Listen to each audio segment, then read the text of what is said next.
বন্ধুরা welcome back to my channel. আমার চ্যানেলে আপনাদের সবাইকে স্বাগত। আশা করি আপনারা সবাই ভালো আছেন। আমি আজকে একটা নতুন রেসিপি টাইপের চা নিয়ে আসবো, চা করবো। সেই রেসিপিটাই আমি আপনাদের সাথে শেয়ার করছি। বাদাম এর জন্য গরম জল বসিয়েছি, একটু আদা দিলাম, একটু এলাচ দিলেও ভালো হতো, এলাচটা নেই করে। আর বাদামটাকে আমি এখন পেস্ট করে নেব। বাদামটা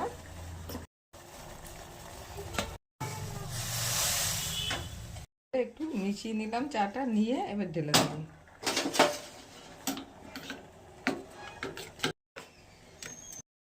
দিয়ে দিলাম, গুলিয়ে নিয়েছিলাম। কোনো দুধ দিইনি, দেখেন দুধের কালার হয়ে গেছে। দুধ চা, বাদাম দিয়ে দুধ চা। এবার ছাঁকবো। সুন্দর দুধ চা হয়েছে, বাদাম দিয়ে দুধ চা।